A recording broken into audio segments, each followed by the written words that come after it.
कुडाळ मालवण तालुक्यात विविध ठिकाणी आयोजित केलेल्या शिवजयंती उत्सवांना आमदार वैभव नाईक यांनी भेट देऊन छत्रपती शिवाजी महाराजांच्या पुतळ्याला पुष्पहार अर्पण करून दर्शन घेतलं। त्यामध्ये मालवण तालुक्यातील आचरा, त्रिंबक, मार्डी, बुधवळे, निरोम त्याचबरोबर कुडाळ शहरातील माठेवाडा, नाबरवाडी येथील स्थानिक मंडळांच्या व शिवसेनेच्या वतीनं आयोजित केलेल्या शिवजयंती उत्सवांना आणि कुडाळ जिजामाता चौक येथे सकल मराठा समाजाच्या वतीनं आयोजित केलेल्या शिवजयंती उत्सवाला आमदार वैभव नाईक यांनी भेट दिली।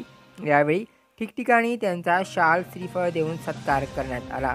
विविध सांस्कृतिक कार्यक्रम आयोजित करून कुडाळ व मालवणमध्ये मोठ्या उत्साहात शिवजयंती साजरी करण्यात आली।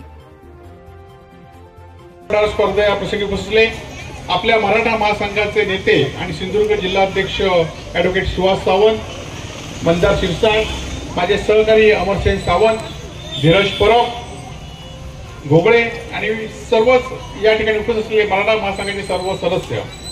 खरं तर अनेक वर्ष आपण शिवछत्रपतींची शिवजयंती मोठ्या उत्साहाने या ठिकाणी साजरी करतो।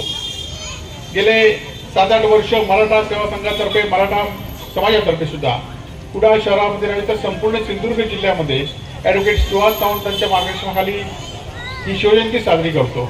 एवढंच नाही तर शिवाजी महाराजांना जी अपेक्षित असलेला समाज घडवण्याचं काम सुद्धा या मराठा महासंघातर्फे गेले 7-8 वर्ष सातत्याने करत आहात, सातत्याने मार्गदर्शन आपण करत आहात। त्याबद्दल मराठा समाजाचं मनापासून या ठिकाणी अभिनंदन करतो आणि अशाच कार्यक्रम आपण या ठिकाणी उत्तरोत्तर करा।